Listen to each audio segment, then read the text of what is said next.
all you Slashaholics! I am Slash Sister Jen, and I want to welcome you to Slash Sisters. And that makes me Slash Sister Hallie, and as she said, we want to welcome you to our channel, and if you're new here, slash that subscribe button, slash it up, because this is your favorite channel for horror movie reviews by true horror movie fans. That's right, guys, that's right. And, alright, y'all, we are almost there. Just 2 more movies left, and we'll be done with the franchise, sort of. Minus the Rob Zombie. Minus the Rob Zombies. Halloween but we'll be done with the franchise for now, at least. That's right, Shackaholics. Shackaholics. I'm hungry for some pizza, clearly. Pizza gets bigger when you shack around. That's right, Slashaholics. Today we are going back to the most recent Halloween trilogy by breaking down the second one in this installment on this timeline, Halloween Kills. So tonight he stalks and kills on the streets of Haddonfield. You can hear them scream, "Oh yeah, you know, it's Halloween." Oh yeah! Hallie getting some other references, taking out the Iceman Kills. I've been doing it too much. I really have. If you don't know, that was a Wednesday 13 reference. One of our other favorites around this channel. That is off his Horrifier album. The song is called Return to Haddonfield because, yes, he did a song on his second album, Bang Bang. Yes, Bang Bang. Called Haddonfield. Nice. That's so fun. And just like this movie does, let's jump straight back into our story, shall we? We actually do have a we do get a little vignette first, don't we? Right. Yeah. So we're going back to October 31st, 1978 with rookie police officer Frank Hawkins. Yes, that's right. Frank Hawkins was a brand new police guy on the beat in Haddonfield. Big time rookie. As he chases the Shape through the streets of Haddonfield. Yes. After his partner is attacked by Micheal inside, they chase Micheal basically back to the Myers house, right? Yeah, his childhood home. And, Haddonfield, where nothing exciting ever happened. they find a dead dog, because Micheal likes to kill dogs. Yes, but they're always off screen. I know, but we do actually see a dead dog in this one, right? Like, they walk up on it. Yeah, so, they walk up on it. His partner is then attacked by Micheal. And while in kind of like the, time, he's basically trying to get Micheal to drop his partner, and he shoots at him and accidentally shoots his partner, killing him. Well, yeah, he does bleed out. Yeah. From the gunshot. Hawkins also prevents Dr. Loomis from executing Micheal, which I don't know how Loomis thought he was going to kill him after shooting him 6 times in the chest and he lived. I cut off the head. Officer Hawkins, tell me, what happened in here? Did Micheal kill again? We've tried that before. Anyways. Who had surrendered to police. Well, he didn't really surrender. The police kind of surrounded him. Yeah, and he walked out and he was like, well, fuck. He was like, well, fuck, which, I'm not going anywhere tonight. Which is kind of funny because he was a lot younger and a lot more spry then, and they took him down. But later on in this movie, he's surrounded by a lot more people, and he's 40 years older, and never mind, we'll get there. Yep. We have to take a moment for just a second to talk about this incredible transformation. Not even really that much of a transformation, but the guy that plays Dr. Loomis. He is uncanny It how is much he looks like scary. Donald Pleasance. It is scary. And even the voice. Well, the voice is someone else. No, it is. Yeah. It is. They had somebody else, and I don't think it's Tom Kane this time around. They had somebody else come in and do it. Yeah. This person. Yeah. I think he's a comedian or something. Maybe does voice impressions or something. I can't remember. But either way, the guy that plays Loomis. Fucking phenomenal. Fucking phenomenal. Insane. If you didn't know, right, you would think that was a computerized version or an AI version, right, deepfake or something like that. No, yeah, it's all practical. He looks so much like Donald Pleasance. It's not funny. Crazy, absolutely crazy, but so worth it. Yeah, so for fucking sure. worth it. For sure.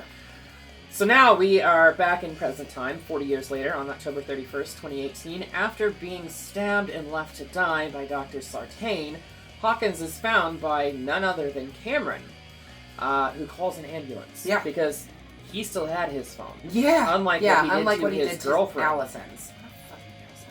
Twat waffle. Anyways, Twat waffle. Hawkins regrets allowing Michael to live, and he has vowed all through the first one and through this one. Well, really not so much through this one because he's recovering through this one, but through the first movie, through Halloween 2018, he kept talking about how he was going to kill him. Like, he was not going to let Michael get away again. To be fair, he has lived 40 years with the guilt of killing his partner, which Haddonfield police covered up. Yep. They hid it. They hid it. Yep. So I can understand him. And he's never been that... able to talk to anybody about what happened. He's been living with that guilt. I'm sure he's Right. probably not even had like a counselor or therapist that he's been able to talk to about it because he doesn't want to open up. I can't even imagine the amount of guilt that he's living with. Meanwhile, at a bar, Tommy Doyle commemorates the 40th anniversary of Michael's capture along with fellow survivors Marion Chambers, Lindsay Wallace, and Cameron's father, Lonnie Elham.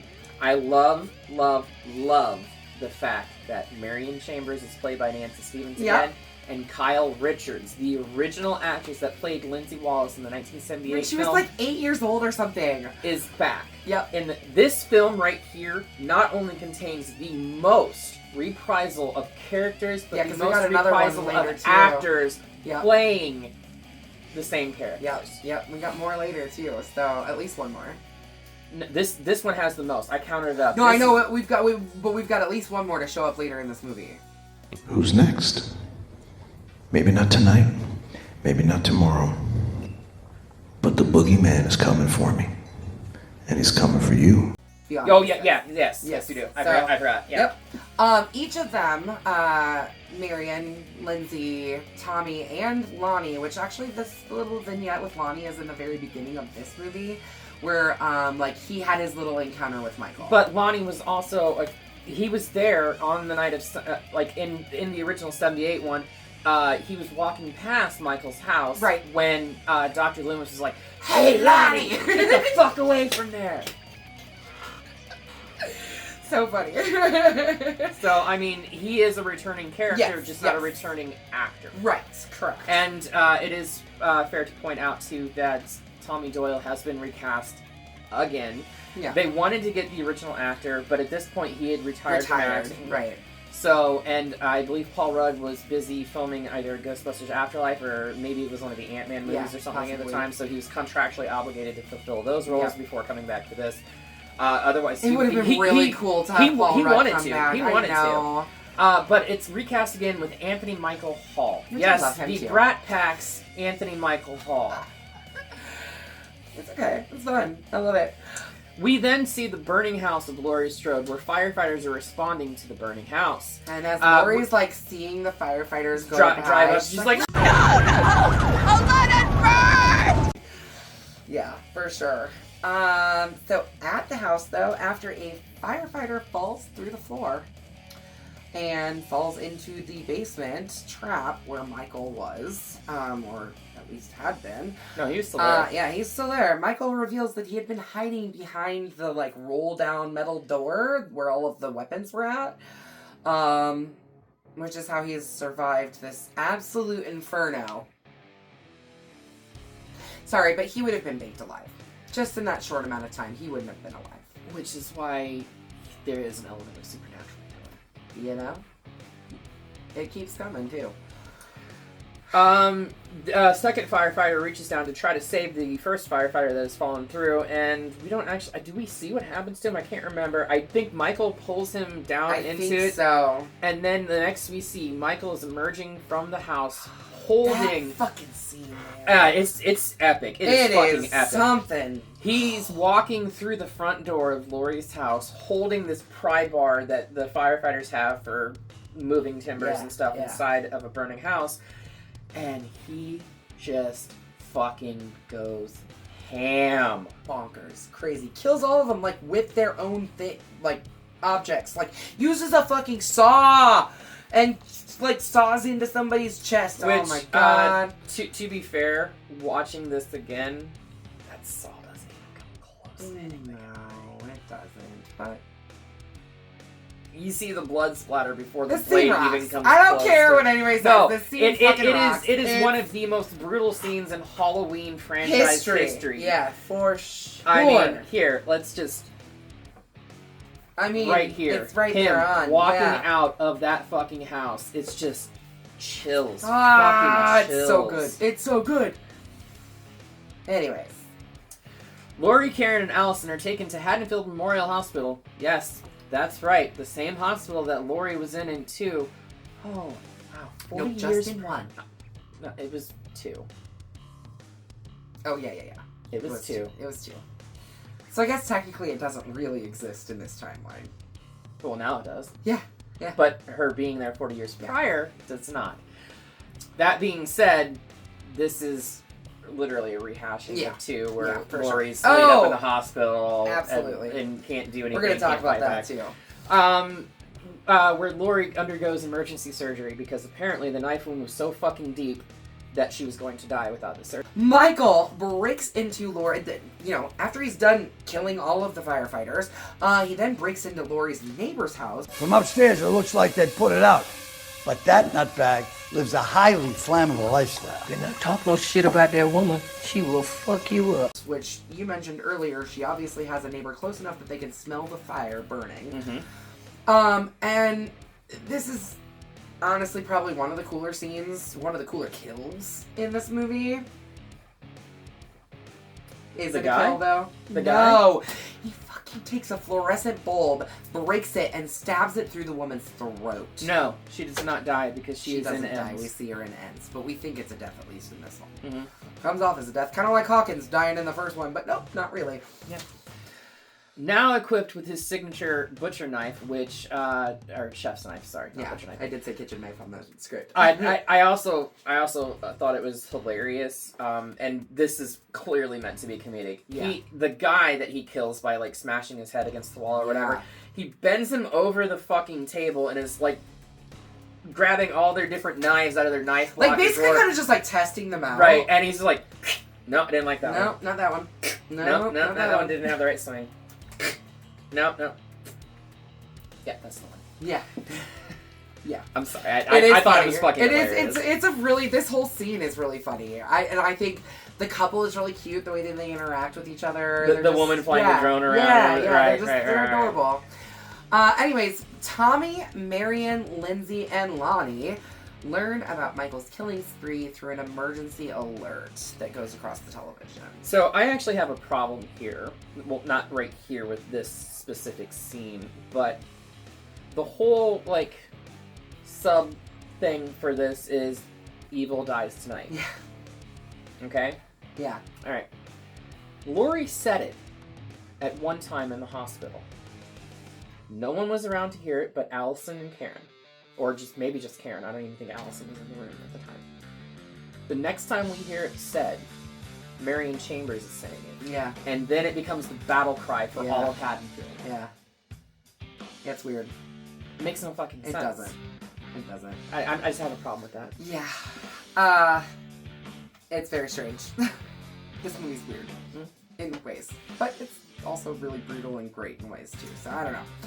Tommy, spearheaded by this drive to make sure that evil dies tonight, forms a mob of vengeful Haddonfield residents to hunt down and kill Michael in some scenes reminiscent of the mobs from Halloween 4. Yeah.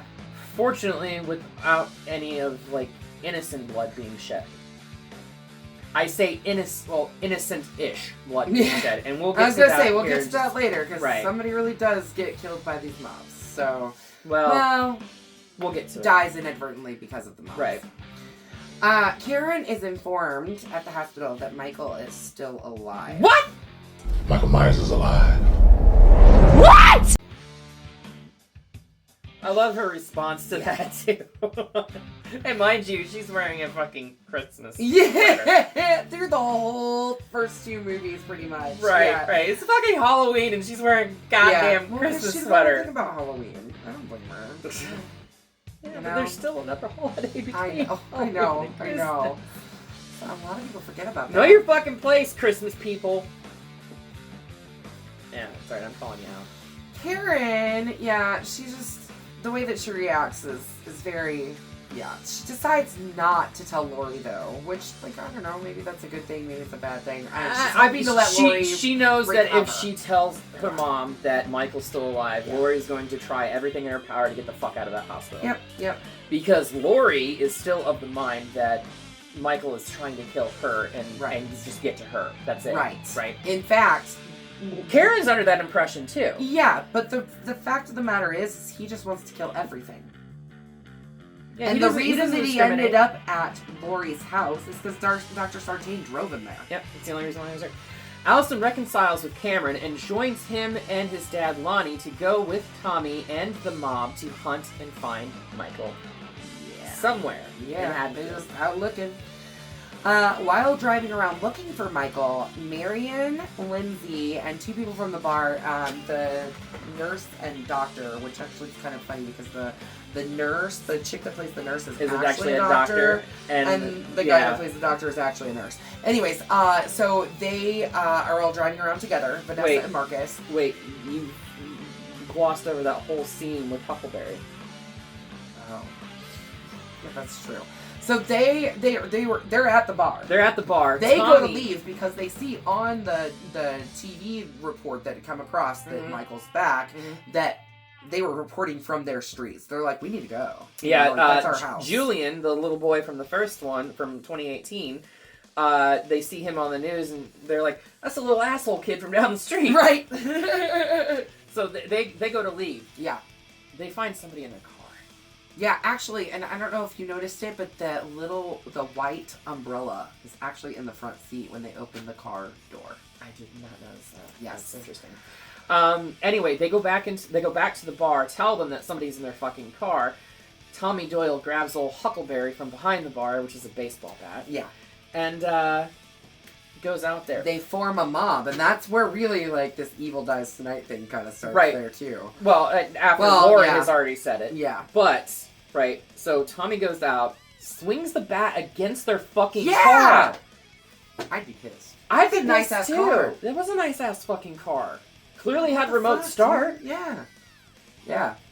Well, I mean, it gets wrecked pretty good later anyways, so... Well, I understand, but he swung the bat against somebody's car while somebody was inside of it. Yeah. And the car starts up and takes off and almost runs into everybody, and then they chase it down, and it's gone, and as Jenny pointed out, there was a white umbrella inside of it. Yeah. But everybody thinks that the person driving the car was Michael Myers. Michael. Right. So now, they go out driving around looking for him. Mm-hmm.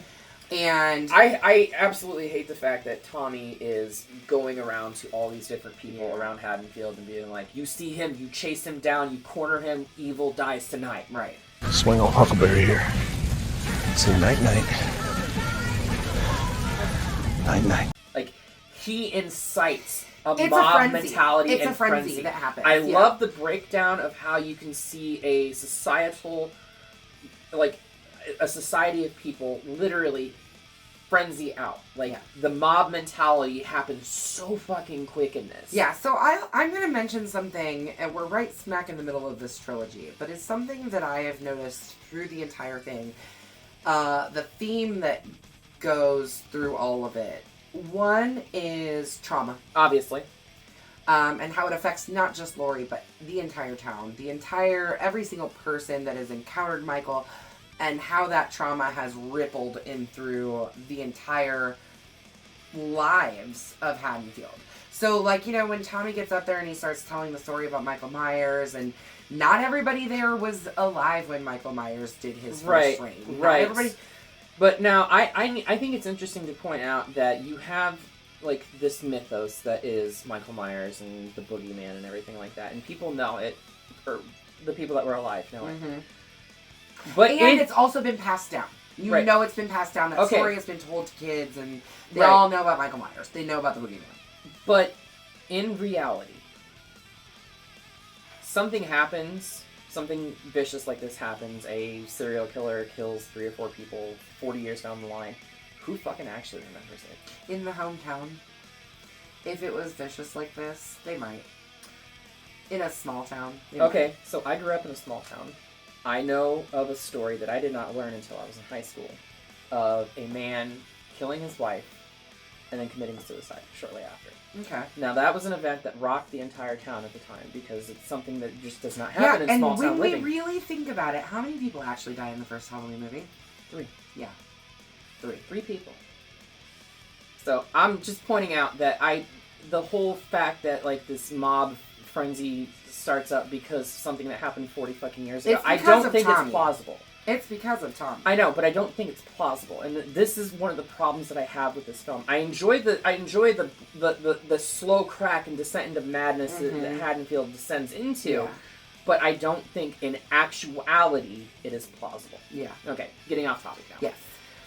So, anyways, but they are out driving around and they spot some kids on a playground, and these kids are, I kid you not, fucking asshat. They're asshat kids. They also tried to prank the Big John and Little John at the Myers house too. This was actually right before that.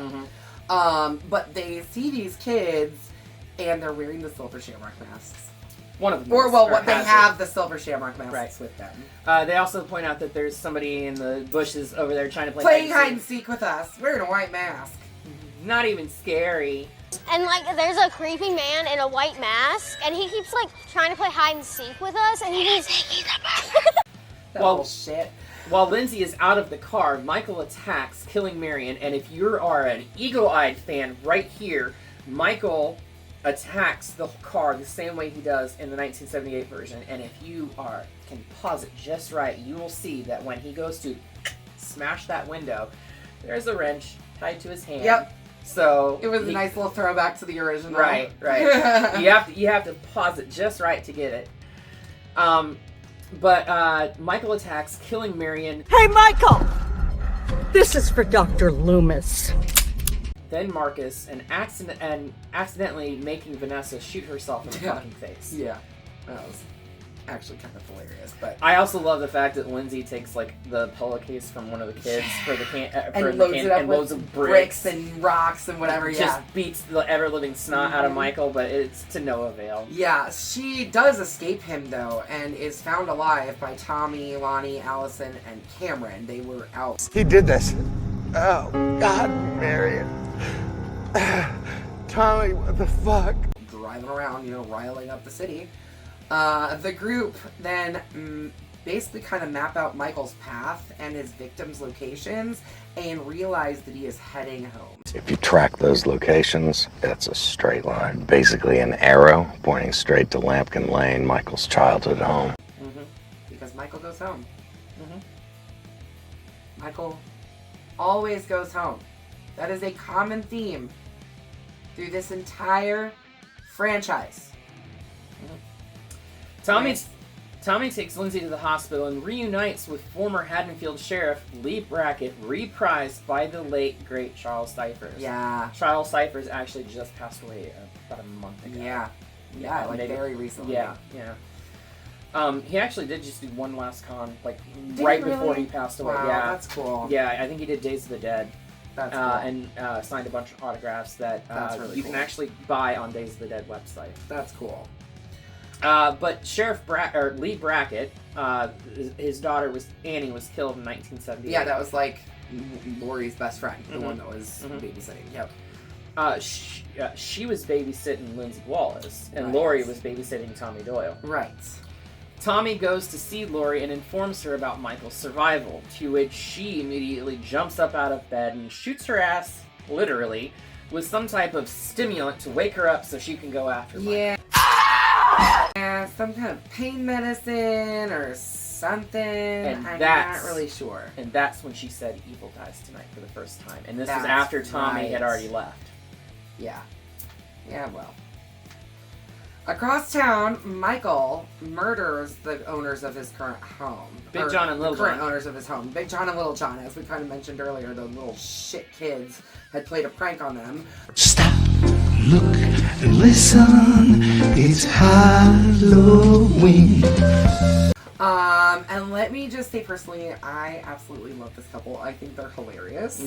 Hey, Big John! Hey, Big John! Christ, Little John. I think they're so fun and stop, look, and listen, it's Halloween. Yeah, I think they're funny. They're so cute and adorable, and I love them. That classic vintage. It hurts me to see them die. Right. I love that classic vintage Halloween song, too. Me too. I got this knife. I got this knife. Michael.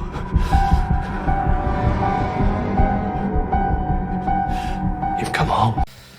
Laurie attempts to leave the hospital to join the hunt for Michael, so, like I said, she shoots her ass full of a bunch of pain meds and tries to leave. Meanwhile, the mob sees another inmate from Smith's Grove. This is the inmate that was inside Vanessa and Marcus's car. Yes, it was. This ends when Michael is dead! Michael Myers will be executed tonight, and it will not go without witness! They see him approaching the hospital because he needs care because he was just in a car accident. And yeah, the mob. Evil dies tonight! Evil dies tonight! Evil dies tonight! Alright, evil dies tonight!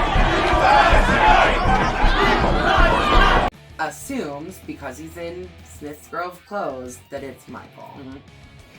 They chase this poor man through the hospital, even though Laurie and Karen are screaming that it's not him, it's not him, it's not him. I mean, it turns into, literally, halls full of people. Doctors, nurses. They are pushing doctors and patients alike out of the way to chase this innocent-ish man down. Yeah, I mean, this man, I'm sure he probably did something wrong to end up in a psychiatric hospital, as an inmate who, like Michael.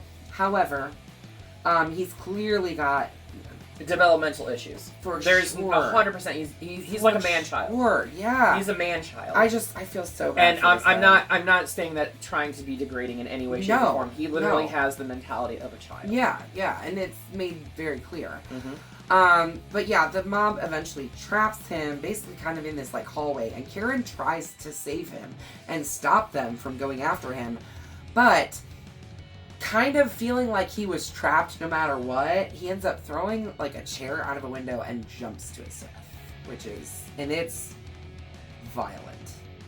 It is gory. It's a 4 or 5 story drop that he falls from. Yeah. I mean, they show the mob. The mob actually does make it down there, and Lee Brackett is looking at him, and Tommy is like, "Is it him? Is it him? We've always seen him with a mask. Is it him?" And Brackett, how do we know it's not him? Tells him, "It's not him, Tommy. It's not him." Now he's turning us into monsters.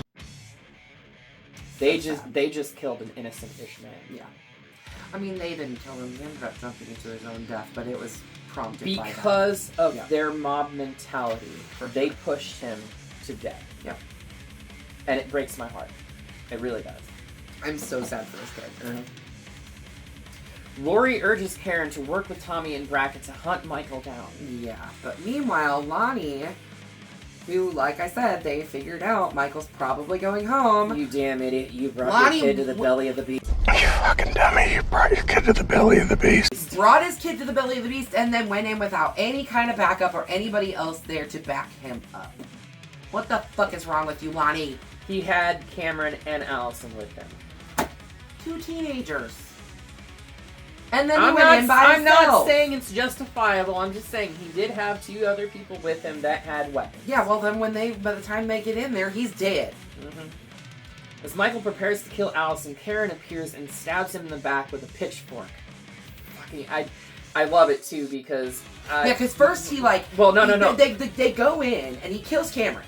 He brutally kills Cameron. He breaks his fucking neck right in front of Allyson. Allison's watching all this. Why does she not run? I don't know. She's at the fucking front door. She just left. Well, okay, so at this point in time, her father has been brutally murdered. I know. She's watching her boyfriend being brutally murdered. Her grandma's been stabbed. Right. She's in shock. Yeah. She's in shock. I know. Okay. But what I was gonna say about the pitchfork is Big John and Little John, one of them said something about the next fucking kid that comes to our goddamn door, I'm gonna stab him with a fucking pitchfork. There you go. Michael's the next kid. There you go. Big John and Little John are dead at this point, but it's funny to see Karen do it. Yeah. So. Do it. Do it. Do it. But yeah, so as she stabs him, then she steals grabs his mask and basically draws lures him away. into a trap. Yeah. Another fucking trap. So she leads Michael to Tommy's mob. which is interesting. I mean, they beat the living fuck out of him. They really do. They really do. I mean, they've got people with guns, baseball bats, knives. Well, actually, no. I think Michael still had the knife or whatever. Yeah. Or I don't know. They had every weapon they could possibly think of to bring. Basically, everybody just brought whatever they could. It's Halloween. Everyone's entitled to one good scare. Lee Brackett shoots him at least 5 or 6 times. Somebody else shoots him. They're beating him down. Yeah. And as all of this is happening, we are cutting back and forth between this and Laurie and Frank in the hospital, because Frank has been wheeled into Laurie's room now. Right. And they're talking about how... I always thought Michael Myers was flesh and blood, just like you and me. But a mortal man could not have survived what he's lived through. The more he kills, the more he transcends into something else impossible to defeat. What is that but a fucking supernatural aspect? Right? You know? So, they're beating him down, and when the mob finally drops their guard, believing Michael to be dead, and I think Karen is actually the one that stabbed him in the fucking back with the goddamn butcher knife. Yeah. He awakens, grabs the knife out of his own fucking back, and literally murders everyone. Complete Brackett, and utter Tommy, massacre. And everybody else that was there, just beating the living snot out of him. Dead. They all dead.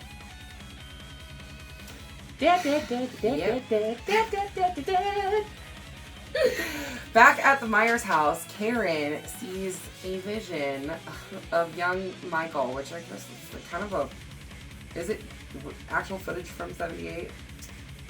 I think it is. I think this is like one of the only times where we actually get flashback footage of 78. Yeah. Of a young Michael in Judith Myers' old bedroom, and goes upstairs into the bedroom to investigate. Mm-hmm. Michael appears and stabs Karen to death as Laurie stares out of her hospital room. And literally the police and Allyson are right downstairs. Right. How the fuck did nobody hear Karen scream? Hello? The front door was wide fucking open. Hello? I mean, I guess he snuck in the back door like he did the last time, but where were the police? How is an exit or an entrance to that house not being watched by an officer? And that's that. David Gordon Green, I demand you to answer for this. That's that. That's how we end the movie. Michael went and murdered a ton of fucking people. Again. Well, actually, I mean, really. The most fucking kills he's ever had. The most kills ever. And if you're just looking at timeline, he only killed 3 people before tonight. 4, including Judith. Well, plus the people from 2018. Right. Yeah, no, I mean, but like previous to this night. This is because it's still Halloween night, right? Yeah, 2018 and Halloween Kills all take place on one night. Yep. Yeah. Just like 1 and 2 did. Oh, fuck you, David Gordon. Correlations, guys, correlations.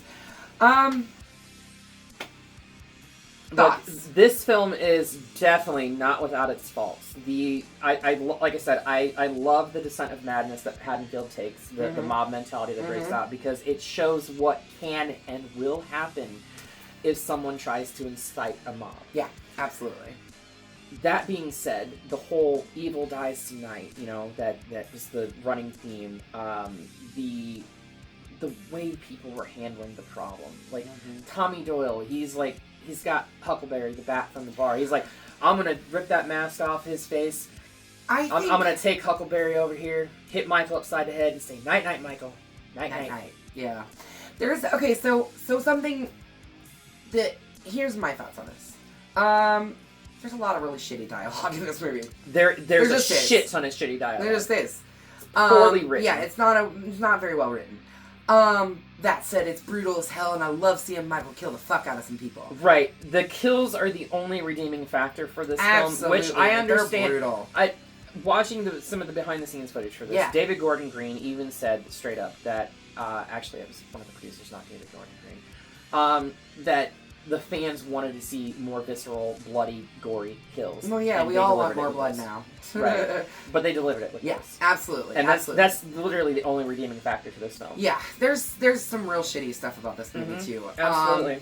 I also think that it does portray or try to portray in an interesting way how trauma does affect the mass amount of people. Absolutely. And also how a frenzied mob can get worked up. Oh yeah, 100%. You know? 100%. Because were all of those people affected by Michael directly? No. The only people that were directly affected by Michael are Tommy, Lindsay, Laurie, Sheriff Brackett. And yes, it does. Well, and Frank Hawkins. It does and spread like out. Right. You know, there is, but it's not the entire town to where they're always thinking about it, where they're always, Michael's gonna come back one of these days. It's not like that. No, just not. like you mentioned earlier, like, I'm sure you just now heard about this murder-suicide that happened in... I found out about it while I was in high school, but it happened in the 80s. Yeah. And I graduated high school in 2001. We have a serial killer from Peoria. Yeah, I know. A lot of people don't know about that. I don't know the full story behind it, but I know about it. I know it because my late husband lived right down the street from them. Interesting. Anyways, so for me, it's a bloody machete up for me. I like the kills. I like all the blood. I like all the gore. It doesn't hit on every level, but it's still a bloody machete up. I give it a bloody machete up based solely off of the special effects, the gore, the kills, the brutalness of this. Story-wise, it's a bloody machete. Yeah, absolutely. I agree. It's a good filler to lead us from one to the next, but I don't know that the next is all that great either. So, and we're gonna get to that here in just a little bit. Let's get that one out of here for now. You know what's up next. We're ready for this whole thing to be over, especially this last trilogy.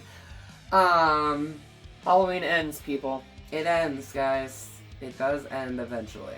And there is no doubt that at the end of this movie, Michael Myers, as a physical being, does not exist anymore. So, come back here in a few days' time when we tackle ends. Yes. Till then, slash that subscribe button. Stab the like button. And ring that grave bell so you don't get lost in the mix and can stay up to date on everything that we're doing on this channel. And until next time, we will see you all in the afterlife.